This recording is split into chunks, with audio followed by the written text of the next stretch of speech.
If you are currently looking for a new gaming PC, then stay right here with us at Kit Guru, because today we are not only building a brand new gaming system, it's going to be given away to one lucky winner as well. Chris here for Kit Guru, and yes, you did hear me right. The system we are building today will be given away.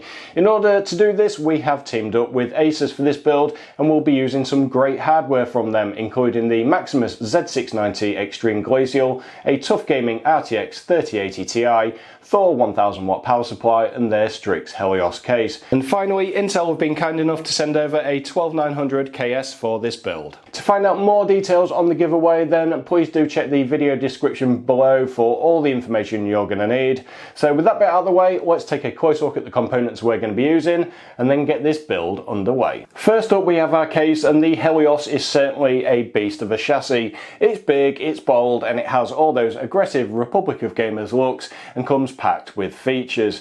This is an enthusiast case. It's not the most portable design despite the carry handles on top, and it's framed with plenty of tempered glass too, so it is an ideal platform to show off a system. It includes great water cooling support throughout this case, and don't forget the Z690 Glacial is a motherboard that comes with a full coverall mono block from EK, so we are going to be using a full custom loop within this build. The Z690 Glacial is going to look fantastic in this case. It does support eATX motherboards, and it is a really roomy chassis. It also includes a good selection of front I/O to the top of the case. Now, the power supply shroud will give us a glimpse of that Thor power supply and the OLED screen in that with the cutout there, and the front backlit panel on the Helios makes it an instantly recognisable and truly unique chassis. So next, I've grouped together everything that's going in this, the Z690 Extreme Glacial. It's probably one of the best looking motherboards that's ever been available. Like the previous generations, it's just absolutely stunning, and you know you've bought something premium with the stupidly heavy full coverage block on this, and the feature set on this is amazing as well. The board supports 12th gen Intel processors, can pack in up to 128 gigs of DDR5 memory. It has 5 M.2 slots for NVMe storage. There are 6 SATA ports should you need any further expansion, 2.5 and 10 gigabit Ethernet, a crazy amount of rear I/O, premium audio solution, and so much more. Certainly more than we're going to be needing for the build today. The biggest challenge when it comes to the Glacial is, of course, putting it all together and fitting that full cover block. I've only ever done one of these before, and that was on the Z590 version, but you know you've got a premium expensive motherboard here, and you're thinking, is this going to go okay? And I was initially daunted the first time that I fitted one of these full cover blocks, but the process was explained really well by the included instructions in the box from EK. Now, before we can go ahead and fit that block, we need to make sure we get everything else installed first.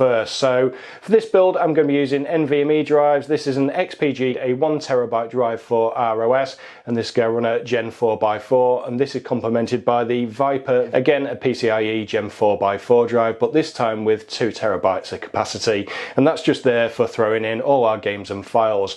Whoever ends up with this system is going to have plenty of room for adding extra storage on the board, but I think, you know, to start with, 3TB of fast Gen 4 storage will certainly be enough to get started with. Now again, before we can install that block, we need to get our processor installed as well. This is the Intel Core i9-12900 KS Special Edition, the 16-core Alder Lake Unlock CPU. So pairing that with the Glacial will offer great overclocking potential to truly get the most out of the chip. This CPU is going to handle everything that whoever gets this system is going to throw over it in terms of gaming and productivity, and the KS version offers a 300 MHz boost over its sibling, the 12900K. Memory for this build comes from Geal and their Polaris RGB DDR5. We have a 32 gig kit here in a 2x16 configuration running at 4800 MHz. The black version of this kit will tie in nicely to the theme of the build and will offer a really nice contrast on the Glacial board. The built-in RGB strips will give us a nice dash of colour there, and it's a great looking memory kit. There's nothing too extreme in terms of shapes to it, and it's not over the top, and I quite like that. This kit should offer excellent performance too for a well-rounded experience along with the rest of the components that we are using. Rounding off our main components, we have our graphics card and power supply. For graphics, we have the ASUS TUF Gaming RTX 3080 Ti. This is a 12GB card that comes with 2nd gen RT cores and 3rd gen Tensor cores. The card packs 10,240 CUDA cores and a boost clock of 1,695 MHz. It is a 2.7 slot design, but it will be going on a diet as part of our custom loop. It's a shame because it is a really good looking card with those 3 dual ball bearing fans, but putting this underwater as part of our loop will not only help bring our temperatures down even further, it might even help boost our frame rates. Power is being delivered from the Thor 1000P2, and being platinum rated means that at 100% load we can see expected efficiency levels of 89%, while at 50% load this sits at around 92%. Given the Helios case that we mentioned earlier has a cutout in the PSU shroud, then this is a great choice. So we can see that built-in OLED display and monitor what's going on. It comes with Japanese capacitors, a 135mm axial fan with PWM control to keep our fan noise levels low. There's also fully sleeved cables or a sink, and being a 1000-watt unit, it's going to more than cover our power needs for this system. With the main hardware now covered, let's move on to water cooling, and a huge thank you to EK Waterbox because they've provided everything that we're going to be using in this build. So they've sent 2 EK Quantum Surface radiators, the 360mm versions in black, and these have got the greyed out ends, so they go up really classy in that Helios chassis. We've got the Quantum Kinetic Pump Res combo. This is the short res version, and it's absolutely stunning little pump res this is. It looks really nice, and I think once this is installed as well, it's just going to add that little bit more touch of class to this system. In order to mount that, we needed a fan mounting bracket because this is going to sit on the middle slot of the front radiator. We're having one radiator in the top, one in the front, so this is going to sit on the middle of the front one. When it comes to fans, the Helios does come with 4 included 140mm fans, but they're all getting ripped out and we're replacing the lot with EK Vardar's 120mm ARGBs. The Helios has got quite an aggressive look to it, and the Vardars match that, so that's why we've gone for them. For a graphics card, obviously that's going underwater, so we've got the Quantum Vector block and our matching backplate, so we need to get that fitted. And then to the front, we've got all our fittings that we're going to be needing and some adapter cables for our lighting and fans. Finally, I've gone for the solid red Cryofuel. Now, Republic of Gamers, black and red. I did think of some other ideas, but I think the red's probably going to suit it best. Now, the only thing I haven't decided yet is whether I'm going to go for a series or a parallel loop, and I've done both in the past. Both have the pros, both have the cons. I think parallel loops do look better, but we'll get the stuff installed and we'll get a feel for it and see how it's going to look. So that's everything covered now. So I think it's about time that we started actually building this system.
With the build now all done, I have to say I think it really does have that ROG vibe. Putting this system together was fairly straightforward. The Glazewell board went together really well, and the only real issue I had was that the top radiator had to be spun 180 degrees so that the fittings are at the back. This has changed what I originally wanted to do from keeping all the connections at the front, but space was just a little bit too tight for what I intended to do with the loop.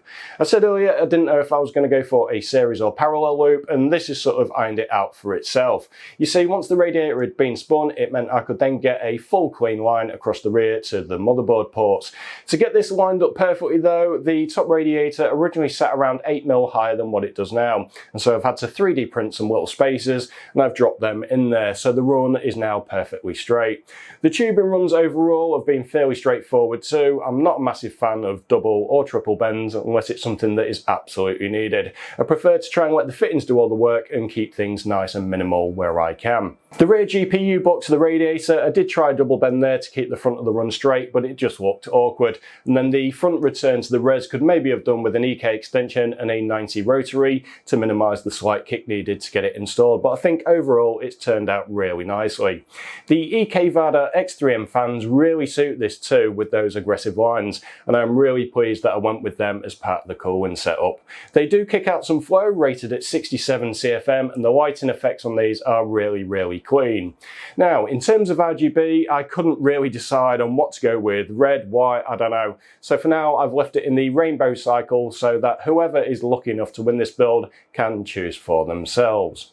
The Glazewell block and EK block do look great, as does that Reservoir, and the red coolant in a black case has always been a favourite of mine. The Helios has been great to build in, plenty of room in there to install all our components, and as you can see, our Thor power supply is now proudly showing off that OLED display. This isn't a light system now it's all done, so it is good to have those carry handles to get this all packed up and back to ASUS. On system performance, this isn't a review, but given the full loop in here, our temperatures are really good, sitting in the low 30s at idle. The current weather we're having here in the UK does bump up the ambient a little bit, but with two 360mm radiators in there, we do have a lot of headroom to push things hard on this system. If you are looking to build a similar system, then all the ASUS components that I've used in this one are now back in stock at your favourite online retailers, so you can pick up the TUF RTX 3080 Ti, the Helios, or whatever it is you are looking for to use in your next build. Right, don't forget ASUS are giving away this system to to one lucky winner, and all the details you'll need for that are in the video description below. If you are entering the giveaway, then good luck to you, and I'm sure that whoever ends up winning this is going to be more than happy with it, and I hope they like what I've done with this one. As usual, stay right here at the Kit Guru YouTube channel for more great content, and please do hit that subscribe button to help support us. If you want to support us even further, then you can head on over to our store where you can pick up one of the Kit Guru t-shirts, and for all our in-depth technical information, then head over to kitguru.net. Finally, you can also catch up with us on social media, or even come chat with us over on Discord. Now, if you like this system, then please do let me know. I'd love to hear your thoughts on it and how it's turned out. But for today though, that is it. I've been Chris for Kit Guru. I'll see you all for the next one.